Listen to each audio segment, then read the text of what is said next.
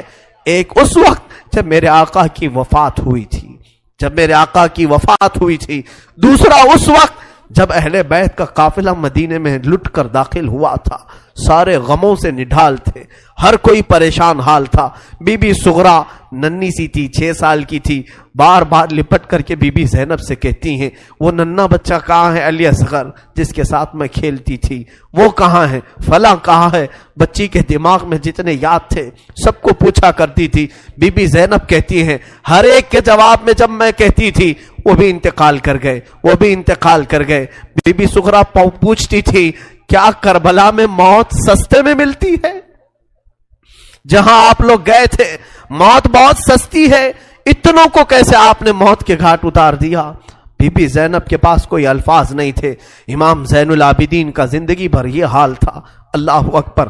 زین العابدین وہ تنہا شہزادے ہیں میرے مولا حسین کے جو پھر 95 ہجری تک باحیات رہے. امام حسین کی شہادت ہونے کے بعد 61 ہجری میں جو شہادت ہوئی اس کے بعد سے سن 95 ہجری تک آپ باحیات رہے، لیکن روتے روتے آنکھوں کا پانی سوکھ گیا تھا. لوگ کہتے ہیں امام زین العابدین کو ہم لوگ دیکھتے تھے، کبھی وہ روتے تھے تو دونوں آنکھوں سے خون نکل آتا تھا. لوگ پوچھتے کہ مولا زین العابدین سجاد آپ اتنا کیوں روتے ہیں؟ کہتے ہیں کیا تم میری ہنسی کی تمنا رکھتے ہو جس کے سامنے اس کے بھائیوں کو، اس کے گھر والوں کو، اس کے باپ کو کاٹا گیا ہے، اس کے گھر والوں کو کاٹا گیا ہے. امام زین العابدین کا حال یہ تھا کہ امام زین العابدین شہر میں جا رہے تھے اور قصاب گوشت بیچنے والا دکان میں بیٹھا ہے، گوشت بیچ رہا ہے. جیسے ہی وہ قریب آنے لگے اس نے جلدی سے گوشت کے اوپر چادر ڈال دی، گوشت چھپا دیا. لوگ جو گوشت خریدنے والے کھڑے تھے انہوں نے پوچھا کہ اے بندے تو کیوں گوشت چھپا رہا ہے؟ کہا زین العابدین آ رہے ہیں، وہ ابھی یہاں کھڑے ہوں گے اور گوشت دیکھ کر کے رونا شروع کر دیتے ہیں، گوشت دیکھ کر کے رونا شروع کرتے. کہا ایسا کیوں کرتے ہیں؟ کہتے ہیں جب بھی وہ میری دکان کے پاس یہ کچا گوشت دیکھتے ہیں تو کہتے ہیں کہ میرے بھائیوں کا گوشت ایسے ہی کٹا گیا تھا اور ادھیڑا گیا تھا. زندگی بھر وہ گوشت کی دکان کے پاس کھڑے ہوتے تو ان کی آنکھیں بہہ جاتی. اور اس کے بعد ایک روایت یہ بھی ملتی ہے کہ قربانی کے دن تھے، مولا زین العابدین ایک جگہ سے گزر رہے ہیں، ایک قصائی بکرے کو لٹایا ہے اور جلدی سے اس پر چھری چلائی جا رہی تھی. امام زین العابدین دور سے کھڑے ہو گئے، کہا اے قصائی تو نے بکرے کو لٹایا، پانی پلایا کہ نہیں پلایا؟ وہ کھڑا ہوا، کہا اے امام زین العابدین ہم مسلمان ہیں، جانوروں کو کاٹتے ہیں تو پہلے پانی پلا کے کاٹتے ہیں. امام زین العابدین نے کربلا کی طرف منہ کیا، کہا مولا حسین مسلمان جانوروں کو پانی پلا کے کاٹتے ہیں، جانوروں کو پانی پلا کے کاٹتے ہیں، مگر اہل بیت کے کسی شہزادے کو ایک گھونٹ بھی پانی نہیں پلایا گیا اور انہیں ویسی پیاسا شہید کیا گیا ہے، پیاسا کاٹا گیا ہے. امام زین العابدین کی پوری زندگی ایک ایک چیز کو دیکھتے تو رونے لگ جاتے تھے کہ کربلا میں یہ چیز نہیں تھی، یہ چیز نہیں تھی. ایک وقت ایسا بھی آیا، کوفہ کا گورنر ابن زیاد، یہ اب اس کے برے دن شروع ہو چکے تھے. میں پھر دوسری تقریر میں عرض کروں گا، زہر کی اذان انشاءاللہ تقریر کے بعد ہوگی. آج سارا مجمع یہاں پر ہے اور انشاءاللہ بغیر نماز پڑھے ہم تو یہاں سے جائیں گے نہیں. اور اذان لوگوں کو جمع کرنے کے لیے ہوتی ہے، جو آلریڈی جمع ہیں پھر انہیں کیا جمع کیا جائے. اذان تو ہم دیں گے انشاءاللہ، صبر کریں. یہ وقت شہادت کا ہے، یہ وقت کربلا کی یاد کا ہے. مولا حسین کے یہ شہزادے امام زین العابدین رضی اللہ تعالیٰ، زندگی بھر آپ کے حالات یہ تھے کہ کبھی کچا گوشت دیکھیں تو رو پڑے، کسی جانور کو ذبح ہوتے دیکھیں تو رو پڑے. ایک بار امیر کوفہ ابن زیاد، اب امیر مختار نام کا ایک شخص جو بدلہ لینے کے لیے بعد میں اٹھ کھڑا ہوا. بعد میں کوفہ میں ایک ایسا شخص ظاہر ہوا جس کا نام مختار ثقفی تھا. اس نے اعلان کیا کہ میں قاتلان حسین کا بدلہ لوں گا، اور اس نے اٹھ کر کے کچھ اہل بیت سے محبت کرنے والوں کو اپنے قافلے میں جمع کیا اور یہ قافلہ بڑھتا گیا یہاں تک کہ خون حسین کا بدلہ لینے کے لیے یزید کی موت کے بعد اس نے ہر ایک کو تلاشنا شروع کیا. شمر کو ڈھونڈا، اس کو قتل کیا، اور اس کے بعد عمرو بن سعد کو ڈھونڈا، اسے قتل کیا.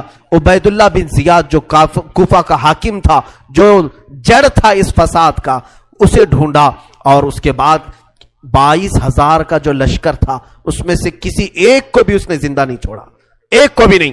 جتنے وہاں شریک تھے سب کو قتل کیا، سب کو قتل کیا. اور 22,000 کو قتل کرنے کے بعد مختار ثقفی نے یہ اعلان کیا، ابھی میں نے حسین کی ایک انگلی کا بھی بدلہ نہیں لیا، میں حسین ابن علی کی ایک انگلی کا بھی بدلہ نہیں لیا. یزید خائب و خاسر ہو کر مر گیا. اور یزید کی سب سے بڑی ذلت تو یہ ہے، یزید کے بعد اس کا بیٹا معاویہ تخت پر بیٹھا. پہلے دن خلیفہ بنا کر اسے بٹھایا گیا، اس کے بعد 6 مہینے تک وہ گھر سے باہر ہی نہیں آیا. 6 مہینے کے بعد سیدھے لاش باہر آئی بیٹے کی. وہ 6 مہینے کبھی تخت پر نہیں بیٹھا یزید کے. لوگ کہتے تھے کہ معاویہ آپ یزید کے جانشین ہیں، وہ نیک شہزادہ تھا. دیکھیں اللہ کی مصلحت کیسی، صحابی کے پیٹ میں یزید پیدا ہوا، یزید کے پیٹ میں معاویہ، پھر اچھا شہزادہ پیدا ہوا، نیک تھا. اس نے کہا، لوگ جب کہتے تخت پر بیٹھ جائیے تو اس نے اس تخت کی طرف دیکھ کر کے تھوک دیا اور کہا اس تخت پر بیٹھوں جس پر شہزادہ رسول کا خون لگا ہوا ہے، اس تخت پر بیٹھوں جو تخت حسین ابن علی کے گھر والوں سے رنگا ہوا ہے. کبھی اس تخت پر نہیں بیٹھا. اس کی یزید کی سب سے بڑی ذلت تو اسی پہ ہے کہ اس کا خود کا بیٹا اس کے تخت پر تھوک دیا، نہیں بیٹھ سکا. لیکن حسین کا چرچا آج بھی ہے، حسین کے شہزادے گلی کوچوں میں ہر جگہ ہے. سادات کی خوشبو تم محسوس کرو گے آج بھی.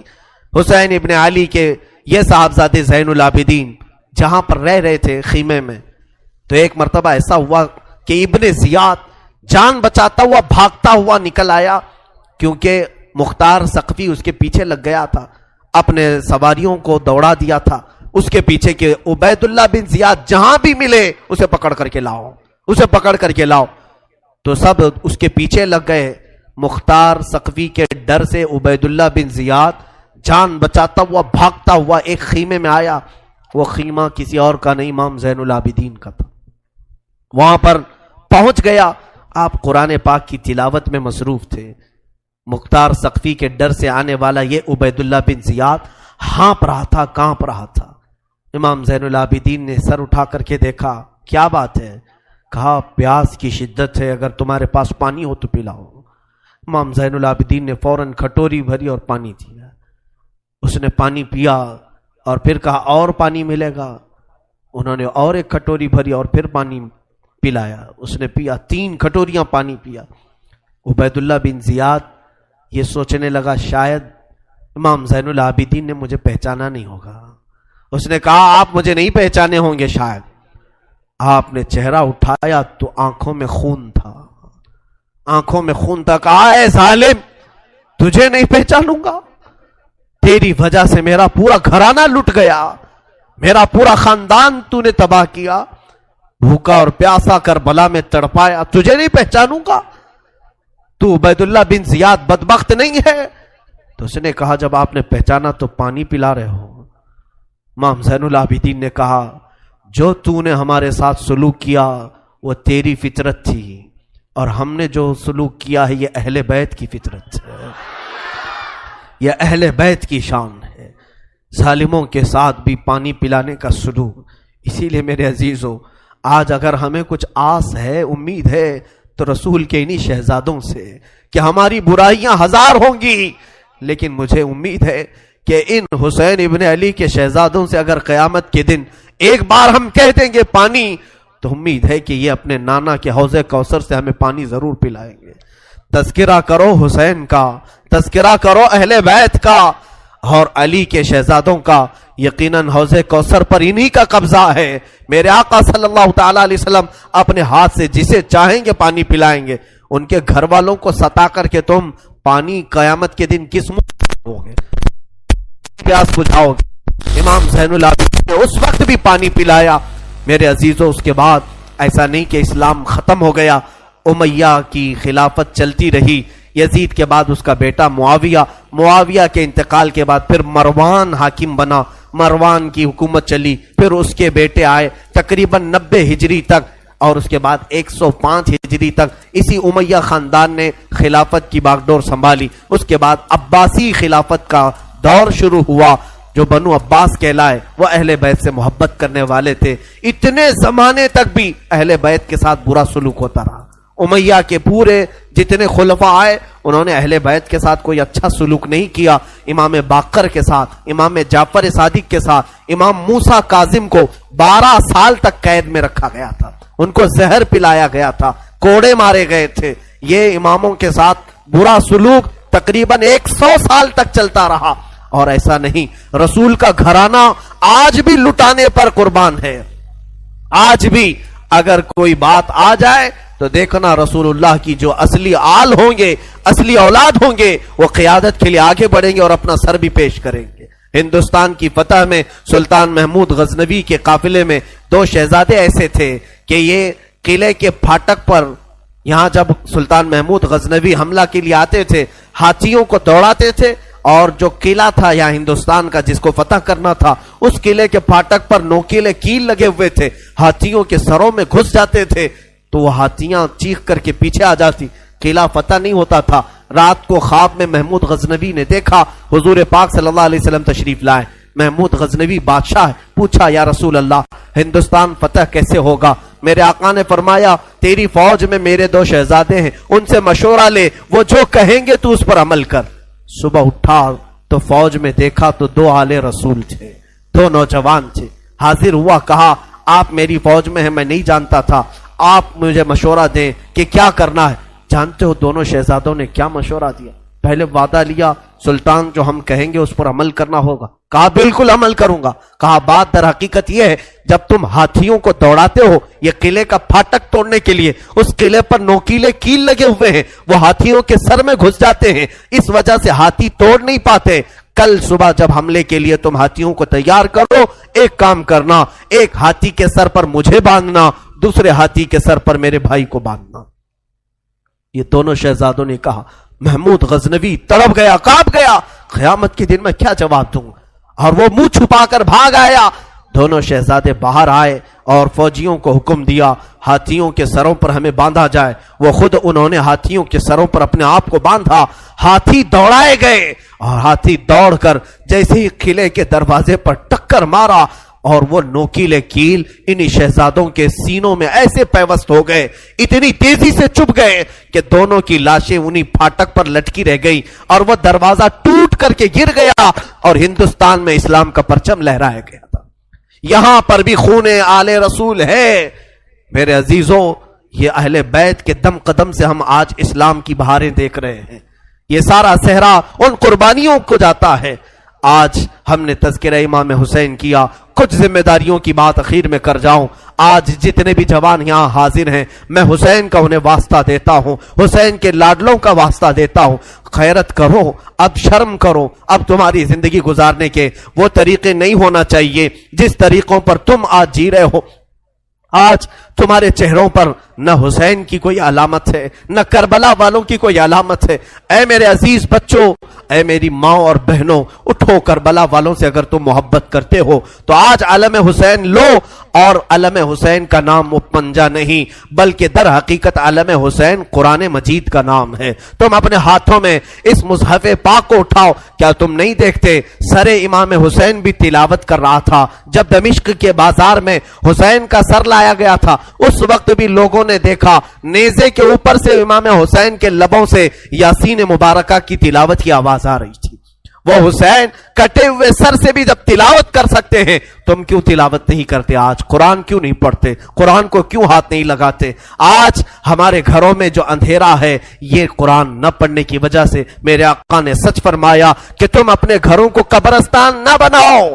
جس گھر میں قرآن نہیں پڑھا جاتا اس گھر کو کہا گیا یہاں میتیں رہتی ہیں، یہاں مردے رہتے ہیں. کتنے گھروں میں قرآن پڑھا جا رہا ہے. مردوں کا گھر بنائے ہو. بچیوں کو بٹھاؤ، بچوں کو بٹھاؤ، قرآن ان کے ہاتھ میں دو، قرآن کی طرف توجہ کرو. اگر ایک بار پھر پلٹ آئی یہ امت تعلیمات اسلام کی طرف، مجال ہے کہ کوئی تمہاری طرف آنکھ اٹھا کر کے دیکھے. میں یہ چیلنج کے ساتھ کہتا ہوں تمہارے پاس ایمان کی جو دولت ہے پوری دنیا چھان مارو گے یہ دولت کسی قوم کے پاس نہیں ہے، کسی کے پاس نہیں. تمہارے پاس محبت رسول ہے، تمہارے پاس محبت علی ہے، تمہارے پاس محبت حسین ہے، تمہارے پاس اولیاء کاملین کے کردار ہیں، تمہارے پاس ساری علامتیں تبرکات ہیں، تم کیوں پیچھے ہو؟ تمہارا پیچھے رہنا تو افسوس کی بات ہے۔ آج لوگ تمہیں بزدل بنا رہے ہیں، آج لوگ تمہارے اوپر خوف کا ماحول طاری کیے ہوئے، ڈر کا ماحول طاری کیے ہوئے۔ شاید یا تم نے دیکھا بھی ہوگا، ہزاروں تقریریں ہیں، میں اپنی تعریف کے لیے نہیں کہہ رہا ہوں، ہزاروں خطبہ ہیں، چند ہی بولتے ہوں گے لوگ، اس لیے کہ خطبہ واعظین مقررین کی زبانوں کو بھی بند کرنے کی کوشش کر رہے ہیں۔ کتنے تو مجھے بولتے ہیں یوں نہ بولو مولانا، بہت جلدی گرفتار ہو جاؤ گے، بہت جلدی جیل میں چلے جاؤ گے، حکومت کی تمہارے اوپر نظر ہے، ڈپارٹمنٹ میں تمہارے ریکارڈ ہیں، بہت ساری باتیں ہیں۔ میرے عزیزوں، ایک طرف میرے پاس یہ امت مصطفیٰ بھولی بھٹکی ہوئی قوم ہے، ایک طرف میرے آقا کی قرآن عظیم ہے اور حسین اعظم کے کربلا کے واقعات ہیں۔ مجھے بتاؤ، کیا حسین ابن علی کا سامنا قیامت کے دن نہیں کرنا ہوگا؟ کیا ہم جیسوں کو پکڑ کر قیامت میں نہیں پوچھا جائے گا مولا نے تجھے زبان دی تھی، مولا نے تجھے قرآن کا علم دیا تھا، رب نے تجھے حدیثیں عطا کی تھی، تو نے اپنے حبیب کی امت کے ساتھ کیا سلوک کیا؟ کیا تو انہیں سبحان اللہ اور نعروں میں ہی سلا دیا کرتا تھا؟ اگر قیامت کے دن مجھے یہ سوال ہوگا میں کیا جواب دوں گا؟ اس لیے میں یہ بہتر سمجھتا ہوں، حق بولنے پر اگر گرفتاری ہو جائے تو میری گرفتاری کوئی معنی نہیں رکھتی، اس لیے کہ مجھ سے کئی لاکھ درجہ گنا بہتر امام زین العابدین جب گرفتار کیے جا سکتے ہیں اور مولا حسین کے گھر والوں کو قیدی بنایا جا سکتا ہے تو ہماری لاکھوں زندگیاں ان کی قید پر قربان ہوں۔ ہمیں قید سے ڈر نہیں ہے، ہمیں کوئی گرفتاری سے خوف نہیں ہے، اور ہماری زبانوں کو خریدنے کی کوشش بھی نہ کرو، ہمارے الفاظ کو خریدنے کی کوشش نہ کرو۔ اے مسلمانوں، میں جو بول رہا ہوں ایک بات یاد رکھنا، اگر لوگوں میں بدگمانی ہے میرے متعلق، بدگمانی کرتے ہو پیسوں کے لیے، مال کے لیے، یا میں اپنی فیلڈ بنانے کے لیے بول رہا ہوں، تم خام خیالی میں ہو۔ انشاءاللہ میں کس مقصد سے بول رہا تھا اور تم کس مقصد سے سن رہے تھے، آج میں صفائی نہیں دوں گا، کل بروز قیامت رسول اللہ کے سامنے فیصلہ ہو جائے گا، قیامت کے دن فیصلہ ہو جائے گا انشاءاللہ۔ میرا وجدان یہ کہتا ہے میں کہاں کھڑا رہوں گا اور تم کہاں کھڑے رہو گے، یہ قیامت کے دن ہی پتا چلے گا، قیامت کے دن پتا چلے گا۔ اگر میری بات آج آپ تک پہنچتی ہے تو عمل کی طرف آؤ، ہیلے بہانے نہ کرو۔ مجھے مارنا ہے مار لو، مجھے کوسنا ہے کوس لو، دو چار گالیاں مجھے دے لو، اگر دل ٹھنڈا ہوتا ہے۔ میرے اخلاق برے ہیں، میرے اعمال برے ہیں، ہو سکتا ہے میں نکما ہوں، ہو سکتا ہے میں کم علم ہوں، ساری باتیں مجھے منظور ہیں، لیکن جس چیز کی طرف میں تمہیں دعوت دے رہا ہوں وہ دعوت کو ہلکا مت سمجھو، اس بیان کو ہلکا نہ سمجھو۔ میں تو تمہیں محبت رسول کی طرف بلا رہا ہوں، میں تمہیں مولا حسین کے کردار کی طرف بلا رہا ہوں، اسے تو نہ کوسو۔ میں کمتر ضرور ہوں لیکن جس کی دعوت دے رہا ہوں وہ دعوت کمتر نہیں ہے، وہ دعوت ہلکی نہیں ہے۔ آؤ، میں ہزاروں نوجوانوں کی آج زندگیوں کو دیکھ رہا ہوں، تمہارے ہاتھوں میں آج دنیا نے کیا پکڑایا ہے؟ گندے نغمے، گندے موبائل کی فحش تصویریں، تم اسی کو دیکھ کر رات گزار رہے ہو، اسی سے صبح کر رہے ہو، تمہارے کان نغمے سن کر سوتے ہیں اور گانوں کی دھن پر صبح کرتے ہو۔ یہی اخلاق کل قیامت میں مولا حسین کے سامنے تم کھڑے ہوں گے، حشر کے دن تمہیں رسول اللہ کے سامنے کھڑا ہونا ہے، ان کے بچوں کے ہاتھ میں۔ ارے 11 سال کا بچہ جب تلوار اٹھایا تھا، تم اپنا موبائل اٹھا کر کے اس کو دکھاؤ گے؟ میں نے جوانی میں موبائل اٹھایا ہے، انہوں نے تلواریں اٹھائی تھی، کس لیے؟ امت مصطفیٰ کی حمایت کے لیے، شریعت طاہرہ کی حفاظت کے لیے۔ اس لیے میرا آخری یہ میسج ہے کہ اٹھو وہ گرنا حشر نہ ہوگا پھر کبھی، دوڑو کے زمانہ چال اپنی چل گیا، قوت عشق سے ہر پست کو بالا کر دو، دہر میں نام محمد سے اجالا کر دو، کی محمد سے وفا تو نے تو ہم تیرے ہیں، یہ جہاں چیز ہے کیا لوح و قلم تیرے ہیں۔ اقبال نے سچ کہا تھا، نہیں تیرا نشیمن قصر سلطانی کے گنبد پر، تو شاہین ہے بسیرا کر پہاڑوں کی چٹانوں پر۔ آج تم جہاں جی رہے ہو یہ تمہارا مقام نہیں، یہ تمہاری جگہ نہیں۔ اور عورتوں سے، بچیوں سے گزارش ہے، ارے اس ننھی سکینہ کو دیکھو جس نے قیدی حالت میں بھی اپنے پردے کی فکر کی ہے، اپنے دوپٹے کا خیال کیا ہے۔ تمہیں آج ساری آسائشیں، ساری نعمتیں ملی ہیں اور بازار میں مٹک مٹک کر کے چلنا، لوگوں کو اپنی زینت کی طرف دعوت دینا، اپنے جسموں کو آشکار کرنا، کیا یہ سکینہ کے اخلاق ہو سکتے؟ فاطمہ کے گھر کے اخلاق ہو سکتے؟ بچیاں توبہ کرو، تمہارا جسم شیطان آوارہ کرنا چاہتا ہے. تم نے اگر اپنے جسم کی نمائش کی، لوگوں کی توجہ اور ان کی آنکھیں اپنی طرف مبذول کرنے کے لیے، قسم رب ذوالجلال کی تمہارے جسم کی چمڑیاں فرشتے اس طرح سے چھیلیں گے، اس طرح سے کہ حدیث پاک میں ملتا ہے 1 گھنٹے میں 70 بار چمڑی بدلی جائے گی. 1 گھنٹے میں 70 بار. ذرا بلیڈ سے چمڑی نکال کر کے دیکھنا، پتا چلے گا چمڑی ادھیڑنے کی سزا کیا ہوتی. اگر تم نے اپنے عورتوں کی حفاظت نہیں کی، اپنے سطر کی حفاظت نہیں کی، بڑی سزا میں گرفتار ہو جاؤ گے، بہت بھیانک عذاب میں گرفتار ہو جاؤ گے. قیامت کے منظر کو اب چندہ ضرورت نہیں کہ میں اپنی بات کو طویل کروں، میں صرف میسج یہی دینا چاہتا تھا.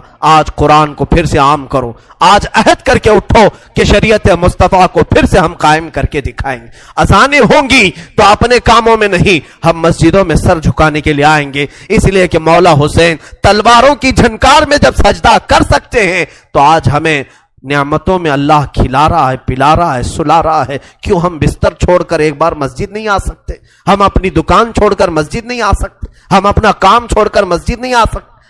میرے عزیزوں، اگر مسجد نہ ملے، جہاں میسر ہو سجدہ کر لو، جہاں موقع ملے اپنی نماز کمپلیٹ کر لو. اس لیے کہ قیامت کے دن یہ اگر تمہاری کچی رہی تو سارے معاملات میں پھنس جاؤ گے. جس کی نمازیں نکل گئی پھر وہ ہر چیز میں نکل جائے گا انشاءاللہ العزیز. اخیر میں انشاءاللہ العزیز اذان کے بعد میں 2 چند آپ کے سامنے اعلانات پیش کروں گا. بارگاہ الہی میں دعا ہے مولا کریم کہنے سننے سے زیادہ عمل کی توفیق عطا فرمائے. اے رب قدیر، آج جو بھی شہادت امام حسین کا تذکرہ ہوا، اے ذوالجلال خدا ہم سب کی آوازوں کو تو سن رہا ہے، ہمارے آہو بکا کو تو جانتا ہے. ہم غم حسین میں آج بیٹھے ہیں تیرے گھر میں، مولا جتنے یہاں حاضر ہیں سب کی حاجتیں پوری فرما دے. مولا جتنے سن رہے ہیں، خواتین، بچے، بچیاں دور دراز سے جو اس پروگرام کو سن رہی ہیں، شامل ہیں، مولا ان سب کو بھی ہم دعاؤں میں شامل کرتے ہیں. مولا حسین کی برکتیں ان سب کو بھی عطا فرما. اے اللہ آج عاشورہ کا دن ہے، اے کریم خدا آج تیری رحمتیں اترتی ہیں، تو بندوں سے راضی ہوتا ہے. حسین کے خون کا واسطہ، علی اصغر کے خون کا واسطہ ہم گناہوں سے توبہ کرتے ہیں. مولا ہم سب کو سچی توبہ نصیب فرما، گناہوں سے بیزاری عطا فرما، گناہوں کے مرض سے شفا عطا فرما، ہمیں آنکھوں کی حیا عطا فرما، زبان کی طہارت عطا فرما، دل کو وسوسوں سے بچا لے، ہمارے ہاتھوں اور پیروں کو غلط کاموں سے محفوظ فرما لے. اے کریم خدا ہماری بچیوں کو بے آبرو ہونے سے بچا لے، ان کے جسموں کو ان کے سطر کی تو حفاظت فرما.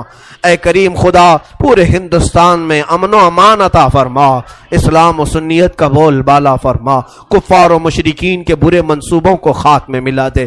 اے رب قدیر تیرا احسان ہے تو نے ہمیں اسلام پہ پیدا کیا، تیرا احسان ہے تو نے امت محمدیہ میں بنایا، تیرا احسان ہے تو نے ہمیں علی اور حسین کے گھر والوں کے تذکرہ کرنے والوں میں پیدا کیا. اے مولا یہ محبت حسین ہماری زندگی کی آخری سانس تک ہماری زندگی میں عطا فرما. اے رب ذوالجلال اس مسجد پاک میں بچے، جوان، بوڑھے جتنے حاضر ہیں، جو جس پریشانی میں مبتلا ہے مولا تو بہتر جانتا ہے، سب کی پریشانیاں دور فرما.